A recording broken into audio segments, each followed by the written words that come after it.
What is going on, people? It's Archer. Welcome back to the channel. Today I am back with my first ever Gen 9 Draft League video. This is my VDL Searing Shot Division draft recap.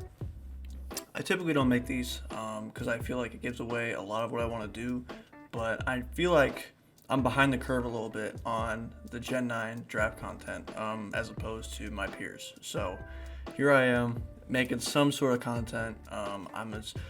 Okay, I'll tell you guys right now. So I actually recorded this video last night, and I hated it when I watched it back, so I'm redoing it.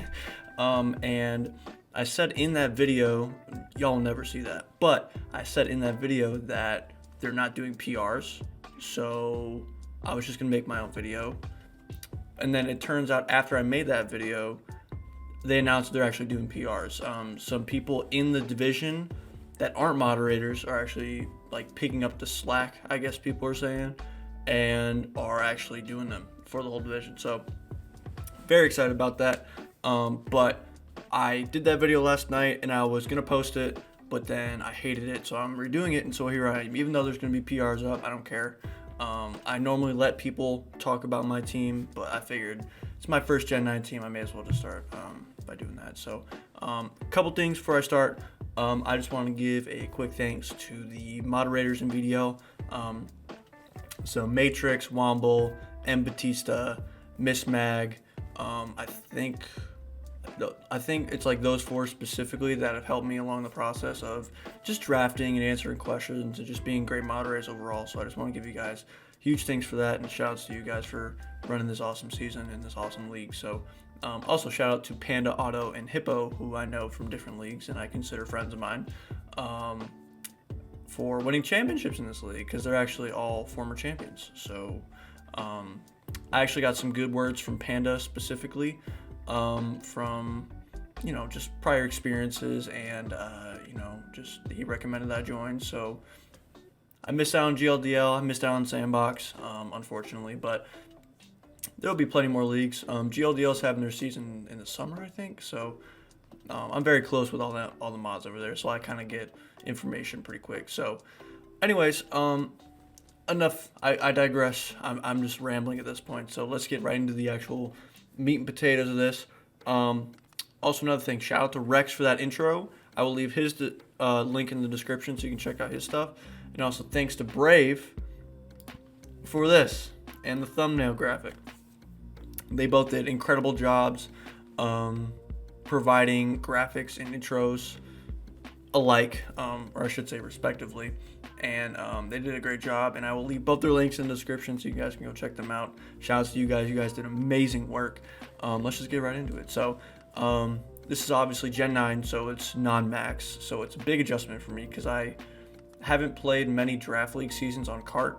I did win a couple non-max Draft League championships at the beginning of Gen 8, and or not. I shouldn't say at the beginning. It was like Series 8 when they had the first non-max season when those rules were implemented, and I won a couple championships on Showdown. I don't really count those though. The experience was cool, but I don't really count those because I feel like cart is more satisfying, I should say. And I'm pretty sure everybody who really plays in a lot of draft leagues understands that also. So I don't count them personally. Obviously, I'm not taking anything away from anybody who's won a Showdown league, but for me, my standards, I held myself to a really high standard, so I consider card championships a lot more significant. But anyways, it's a big adjustment for me. I had a lot of success in Dynamax formats, and I'm getting used to the non-max format. I played from Gen 5 through Gen 7. Those were obviously non-max. So I have a lot of prior experience, but it's still a big adjustment considering that I had most of my recent success under Dynamax. So I feel like bulky offense is kind of the wave when it comes to the meta at the moment. Not just in draft, but just on ladder in general. And it seems like everybody's running bulky offense with like good speed tiers, and that's kind of what I wanted to do with this team.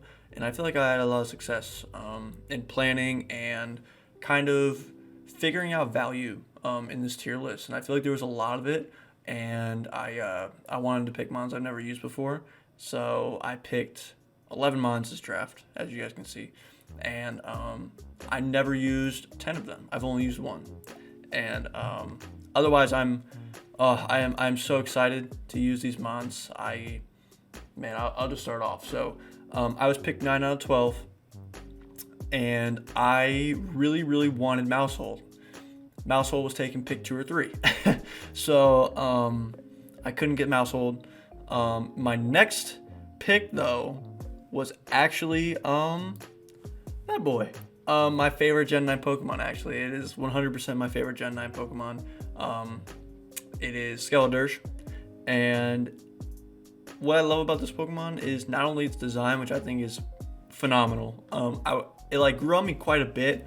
I don't know if you guys followed the leaks and stuff, but when the starter leaks or the starter evolutions were like leaked like a week before the game came out, I was like, oh my god, because Fuecoco was like so good, and there was like leaks about it becoming like a dragon, but then there's also stuff about being like a crocodile.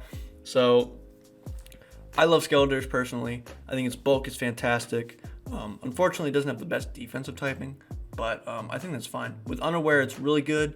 It would have been so killer if it had followed me. Oh my god, but it doesn't. Unfortunately. So what makes this mon so good is its offensive typing, which is Fire Ghost. Like I said before, it's not great defensively, but its stats make up for it in my opinion. It has a middling speed tier, which kind of sucks. Well, I should say on the slower end of the middle, it's like base 66, I think. And it's pretty strong. Offensively, it has great coverage. It has like Earth Power and all this shit. For a Fire type, that's pretty good. And I feel like with the bulky offense meta, I should say, I don't know if it's like the meta, but I feel like it's what people are trending towards currently. I've been sitting back the first few seasons of draft, and I've kind of tried to get as much perspective as I can, reaching out to people like Panda and a couple other people. So shout out to you guys for all the help, all the guidance. And I ended up going with Skeledirge because I think Torch Song is one of the best moves in the game. It is so unbelievably phenomenal. And on a Pokemon that has good bulk, great offensive typing, like what are you switching into a Fire Ghost? Like what is switching into that? Like you can Torch Song anything and hit it with a Ghost move, and it's gonna be doing so much, if not another Torch Song. Your special attack scaling is so good with this Pokemon. I feel like it's just so good. Actually, shout out to Rolo too, because he's having a really good run with Skeledirge, and it kind of inspired me to pick it first. I actually picked Skeledirge over a lot of top tier threats like Roaring Moon, like Iron Valiant, like, you know what I mean, like over Great Tusk. Like I picked this Pokemon over the power picks of this generation just because I wanted to use it so unbelievably bad. And I feel like as more draft league seasons go on, I think people are going to start to understand the power of Skeledirge. Not like people don't understand it already, but you know what I'm saying? Like I feel like it's going to be one of the power picks, and I actually believe it has top 10 potential in draft. The fact that it has such good bulk and such a strong attack stat, or special attack stat I should say, and it can like scale with Torch Song while also keeping its stab boosts on the Torch Songs while switching to like maybe a water type, like a grass type or a ground type, or whatever you need, a dark type, whatever you need it to be, fairy. Like it has that potential with Terra, and I think Terra, this Pokemon is perfect for this generation because it has all the tools it needs, and the only thing it's missing is a good defensive typing, and you can change that with Terra. So that is absolutely phenomenal. I'm so excited to use this Pokemon, and I'm very happy I got it at Pink 9 because I was very scared. I was like, oh, please let it be there, and it was, thank God. So that was my first pick. Moving on to my second pick, I'm sitting there, the wheels coming around. I'm like, okay, like I gotta figure this out. Like, do I want Iron Treads? What do I want? Like, I gotta figure this out. What pairs really good with Skeledirge? And I'm like, man, I could use like I don't know, something to deal with these damn ghost types. Like, I want to draft Pokemon that are kind of weak to ghost. I need to figure this out. So I'm like, Skeledirge kind of deals with fairy types really well, right? Why not pick like a dragon type here? Like, I don't know, maybe I'm like, what are the best available dragon types? So I'm like looking through tier 1 and stuff. I'm like, Baxcalibur, you know, that's pretty good. Garchomp's still there. I'm like, I don't know, like I'm probably gonna go Iron Treads here, right? The person before me picks, and they ping me. It's like my turn, and I'm like, okay, well, let me look really quick. So I'm looking, and I see I see this guy. I see Roaring Moon is there. And I'm like, I message him on. I'm like, hey, is the tier list updated like completely 100%? And they're like, yeah. I'm like, Roaring Moon is my next pick. And they're like, okay. And I'm like, no way. So I just got a top 5 option in Draft League. Objectively, 100% Roaring Moon is absolutely a top 5 option on top of what I believe is another top 10 option. So I got 2 top 10 options like towards the end of round 1 and the beginning of round 2. Like it is, I feel like I nailed my first few picks. And I feel like the right Pokemon fell to me for this team. And I feel like Roaring Moon is just, oh my God, it is phenomenal. It has a base like 139, 138, 139 attack stat. It has like a base 119 speed stat. So it's automatically one of the fastest Tailwind setters in the format without booster energy, by the way. So you can get a booster energy off and set Tailwind. Absolutely phenomenal. Its bulk is pretty good too. Its coverage is any other Dragon type's coverage. It's really good. The only problem is it's really weak to fairies. Lucky enough for me, I have a perfect fairy counter, and that is Skeletors, 100%. Excuse me. So, the first 2 picks I was super happy with. Roaring Moon is phenomenal, super strong physically, and Skeletors is super strong especially. They complement each other so well. I can't believe I got these 2. Don't ask me how. I'm literally not going to be able to give you an answer. I'm not going to be able to, and I'm just so happy that I can't because, man, oh my God, I'm so happy I got these 2 mons. Wow, I'm just so happy that I got these 2. They fit my playstyle perfectly. Just super strong mons that like you have to really prep hard for, and I feel like Skeletors is underrated, and Roaring Moon is like in the top 5 objectively. It's just, I was so happy I got these 2 for my tier 1s, because you are allowed to draft 2 tier 1s this draft. So it was very lucky that I got both.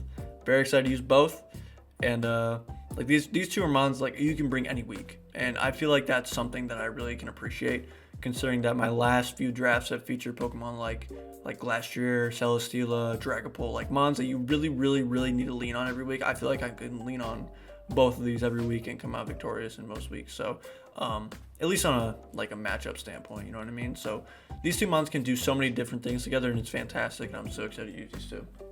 So when I'm looking at my free points, I'm like, okay, do I want to get another tier 1 or do I want to go with another tier 2? And I told myself, if Iron Treads is there in round 3, I'm just going to pick it because I seen this dude Toxic draft Skeletors, Iron Treads, and he had Iron Valiant instead of Roaring Moon, but like you can kind of mix and match those 2, you know what I mean? On a power level, I feel. And he's been popping off. So you know what? Come around round 3, boom, we got Iron Treads. So I was...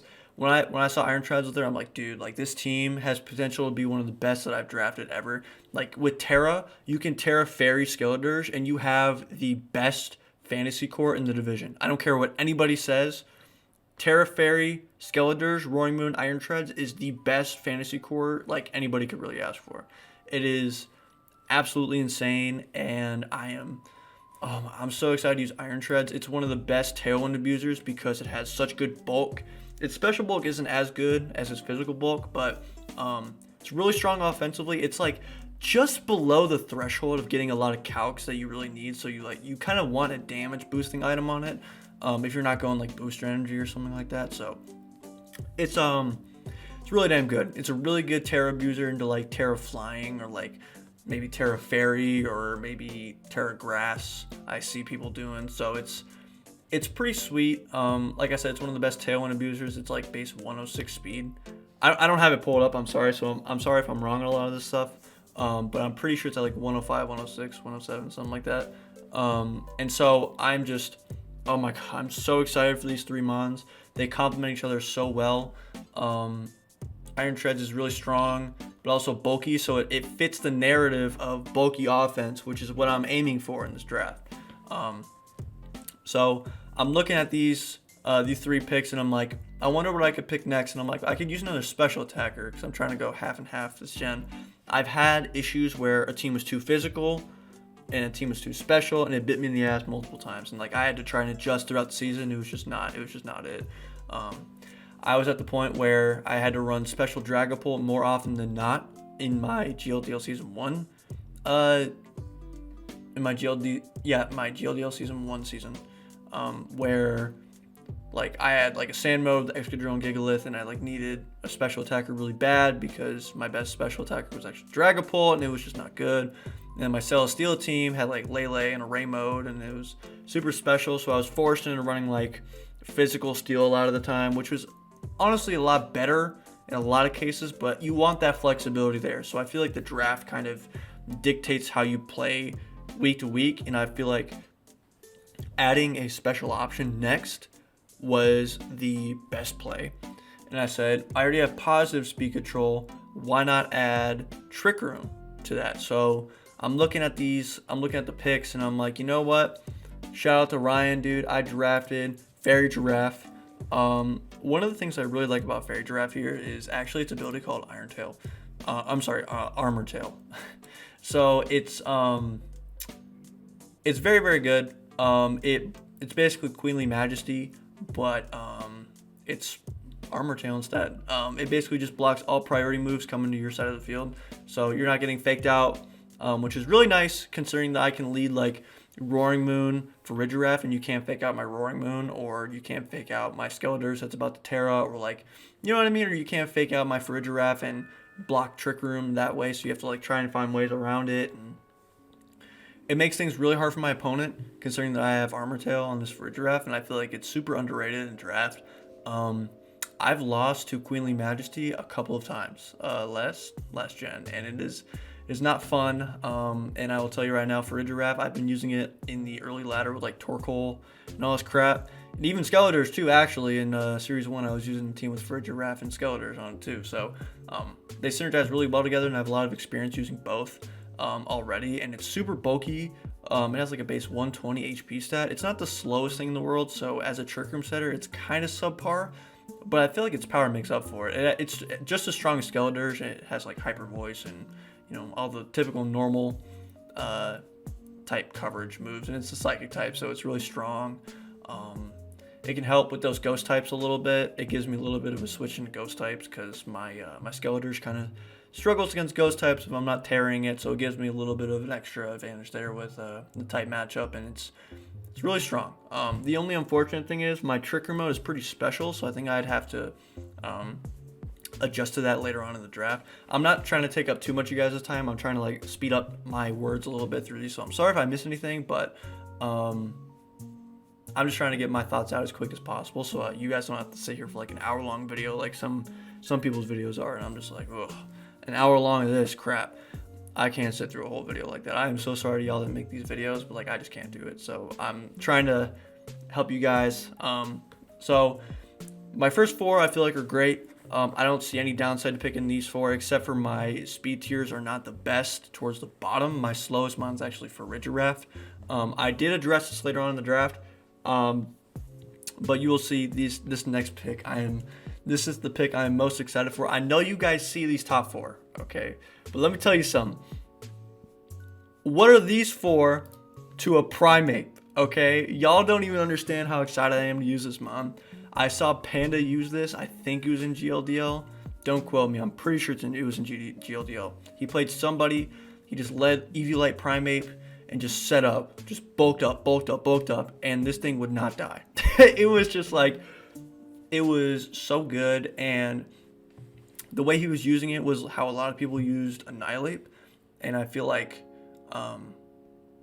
it's basically great value Annihilate. It's so good. You're losing the Ghost typing, which actually helps you defensively a little bit, because you do resist Dark types, which is very important because 2 of my mons are actually really weak to Dark types, and Snarl specifically, and Primate kind of helped me with both of those things. That's not why I drafted it, but it was in the back of my mind when I drafted it. I'm like, oh, okay, that's another Dark resist. That's pretty sweet. You don't really want your Roaring Moon switching in on Dark moves. Like, it's one of your win conditions most of the weeks. And I feel like Eviolite Primate can be bulky enough to soak up some of those hits. So it's pretty sweet. Obviously, Defiant and Anger Point are really good abilities. Defiant is going to be used more often than not, I feel, but Anger Point could come at some point. Who knows? I feel like this mon is super good. Its coverage is fantastic. It gets all the elemental punches, gunk shot, seat bomb, rock slide, you name it. It also gets U-turn, which is pretty sweet. But I am so excited to use this mon. It is so unbelievably sick. Really strong. It's actually my weakest attacking stat so far this draft at 105. So I guess that's something you can say about my draft. It's pretty damn strong at the top, I'll tell you what. And I feel like it's pretty balanced overall. I have really fast and like kind of slow. I feel like that's kind of the weakness of the team at this point. And that this next pick is not going to fix it at all. But when I saw Frostlass in tier 4, I said, you know what, lock it in. I don't care if it's round 6, I'm picking this tier 4. I saw Persian in tier 4 also, and I feel like that's a insane value pick, but I feel like Frostlass fits the team a little bit better. I feel like you can lead this with like fast Icy Wind, like fast Willow.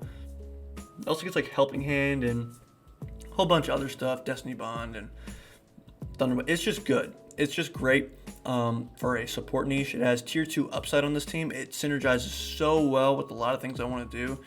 Y'all will see. It's so good. Curse Body is also hilarious. It does add another ghost type, but I feel like with the current mods I have right now, I can deal with like ghost types pretty well. It's just ghost coverage that kind of scares me a little bit, but we address that later on in the draft for sure. I am so excited to use this mod. I've never used it before. I've seen Ryan use it a couple times. Or actually, I think he only used it once in MDL. I'm pretty sure it was an MDL. But he had a lot of success with it, so he kind of inspired me on this one. And I feel like Frostlass in tier 4 is a fucking steal. And I was like, I'm picking this. I don't care if I don't get Persian, whatever. So I'm looking through his tier list, and I'm like, the top of my draft is pretty much solidified. Now I need to really find good value picks that I think will help this team out. And that's kind of hard because this dex is cut quite a bit. It's not very big. That's what she said. This video sucks. I'm so sorry. And I needed to find another bulky mon that I can rely on to live hits and set up and just like be a nuisance if need be.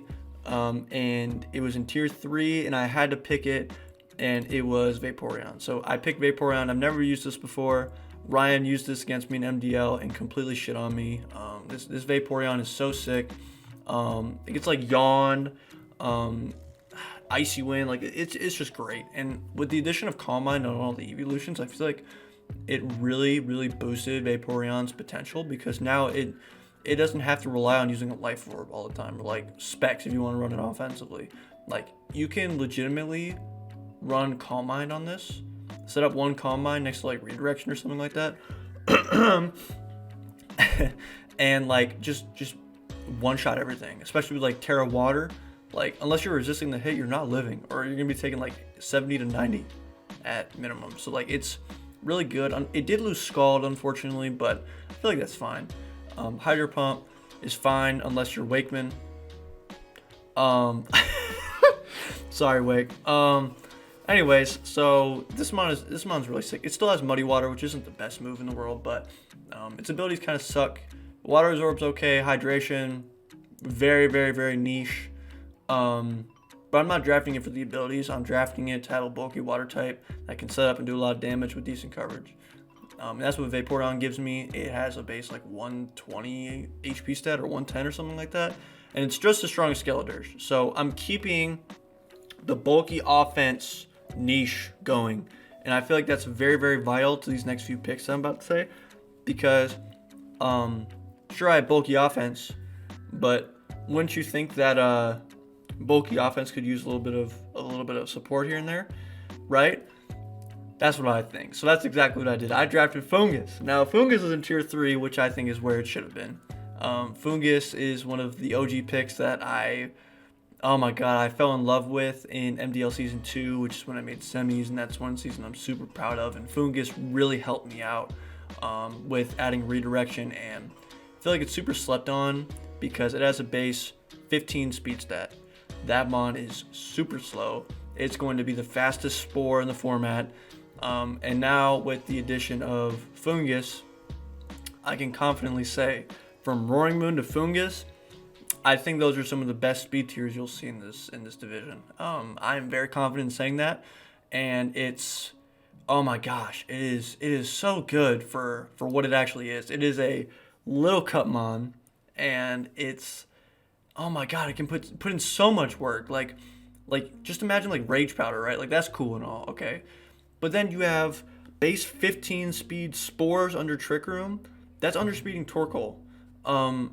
And like you have base 15 like Clear Smogs, base 15 like Pollen Puffs. Like if you think about the potential of this mod, Worry Seed, like it can do so many different things. You can Clear Smog stuff too. Like under Trick Room, this thing is a beast, and you wouldn't expect it.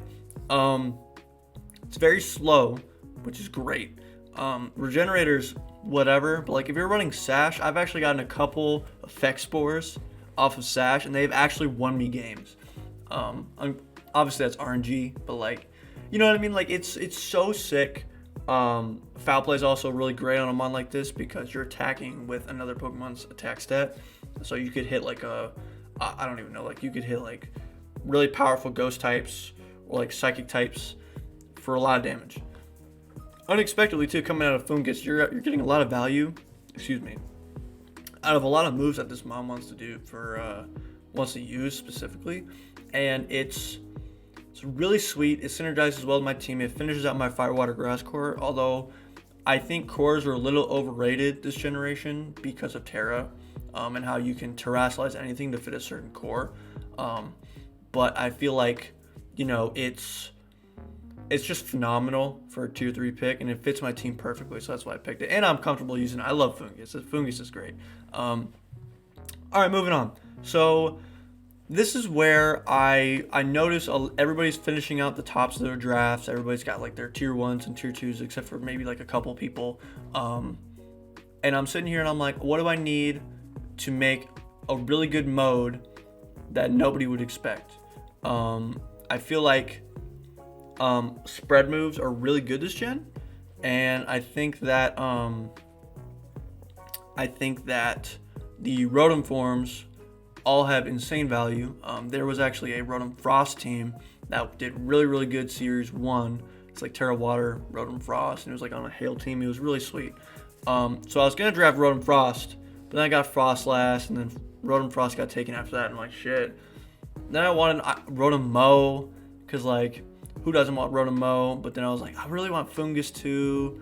Like, there's no redirection left, and so I'm like, I'm just gonna take Fungus and roll with the punches after that. I was prepared to take Rotom, like the regular Rotom, like the Electric Ghost one, but I ended up going with Rotom Fan here.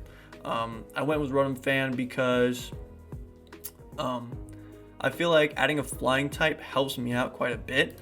Aside from like the whole, you know, Terra Electric, like Volt switches, Thunderbolts, discharges, all that shit, right? Like on top of all that, I feel like adding a flying type really helps me out. Even though it does hurt my rock weakness, I do feel like it helps me versus fighting types, which I was actually kind of soft to. I do have a couple ghost types and like a poison type redirector, but if I don't have those, like 2 of my main like 3 or 4 options are weak to fighting without tearing. So I feel like having a good special attacking flying type, which is originally what I wanted. I wanted to go with Kilowattrel actually, but it got taken like round fucking 2. So I was like, you know what? I'll settle with Roaring Moon. How about that? I'll settle with Roaring Moon. So I wanted to get Kilowattrel, and I feel like Rotom Fan kind of fits that bill a little bit, minus like the speed stat and like the competitive aspect of it, and the Tailwind obviously. But it's basically doing the same amount of damage without wind power, obviously. And it also has a little bit of a better coverage pool, I would say. It gets things like Hyper Voice, and you can like Will-O-Wisp Hex, which is really sweet. It's like Dark Pulse and Helping Hand and all that shit, right? And screens also, so it has a little bit more of a utility than Kilowattrel, and it's bulkier for sure. So I'm fitting the bill of bulky offense while maintaining the same types that I wanted, which is really sweet. Unfortunately, it has a flying type, which counteracts its own ability, which is Levitate.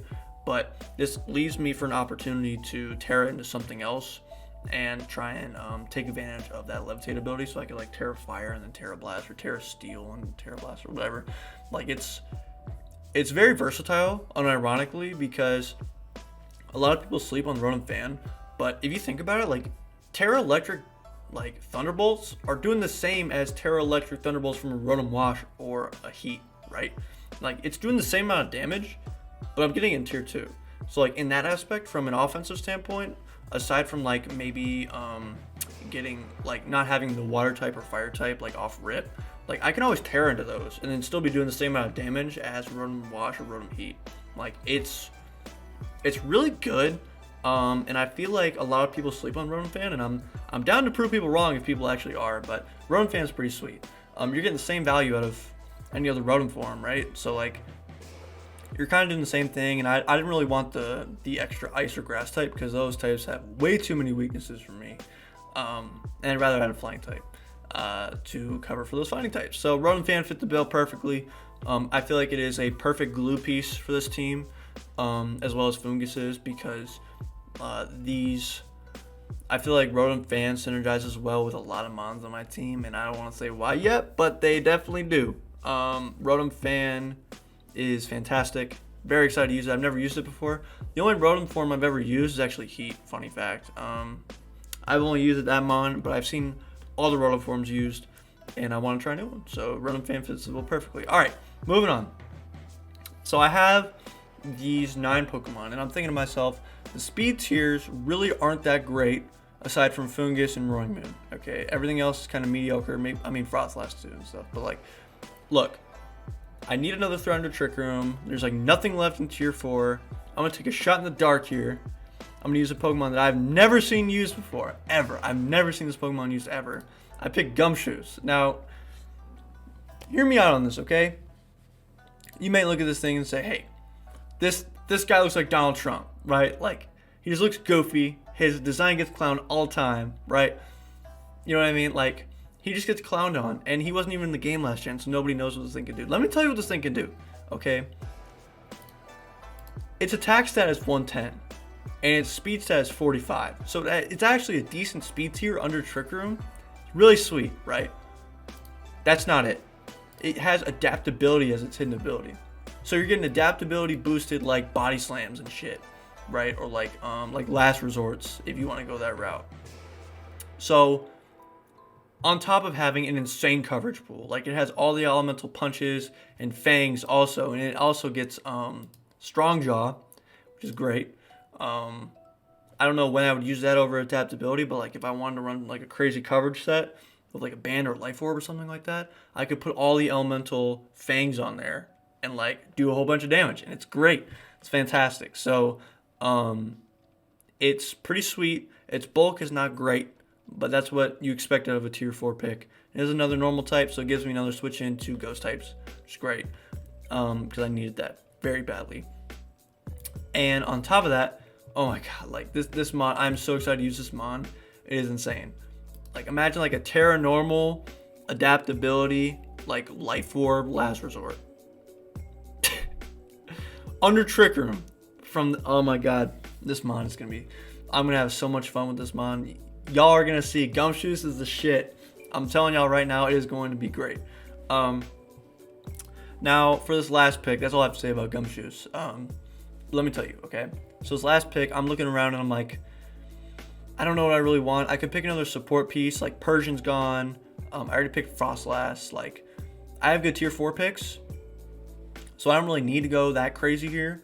Let's just pick something that is consistent and that fits the bill on this team. And I ended up going with Fletchinder. So Fletchinder is my last pick.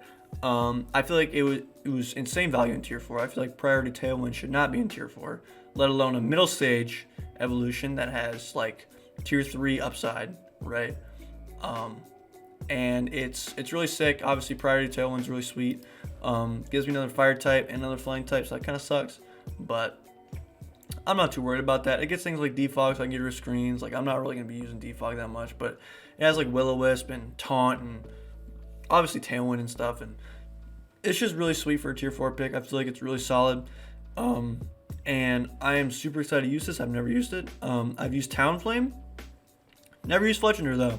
I lost to Fletchinder a couple times actually, so Priority Tailwind in Tier 4 is really sweet. Even though Roaring Moon's a really good Tailwind setter too, it kind of allows me to like kind of throw Roaring Moon off the fucking like support list, so like I can just use it offensively. I don't have to worry about setting up Tailwind with it or anything. On top of that, like it's really sweet. One of the ways a lot of people stop Gale Wings is actually with Fake Out, or like a priority taunt that's faster than Fletchender, right? You know whose ability stops that? Farigiraf. So it's actually perfect. It makes them second guess bringing Fake Out or Taunt to me, because I can just switch in Farigiraf or like lead the 2 and then be good. Because Farigiraf is base 60 speed. That's not the worst under Trick Room. It actually outspeeds, under Tailwind, it outspeeds a lot of the threats that you may think that it wouldn't. It actually did that calc. So it's pretty sweet. I'm really enjoying how this team kind of melted together, and I just kind of went with picks I've never used before, and they actually ended up well working out. So I'm super excited about it. I love the way this team looks, and I've already started theory crafting on some cool sets and stuff for week 1 and weeks beyond that too. I can confidently say I feel like my team is very, very good. I like this team a lot. Speed tiers are fantastic, especially with Priority Tailwind, and I have some consistent Trick Room going on, and it's pretty sweet, I will say. I am very excited to use this team. It's one of my favorites I've drafted in a very long time. That's rivaling my MDL Season 2 team. So I'm very excited to use this. And I hope you guys are excited to watch these Wi-Fi battles that I'm going to be posting occasionally, week to week. So we shall see how the season turns out. But I will say thank you guys very much for watching. This is going to be the end of the video. Again, shout out to everybody in the VDL. Hope we have a great season, guys. Shout out to all my friends who support me and watch these videos and stuff. And it's been R.E.X, guys. I will see y'all next time. Peace out.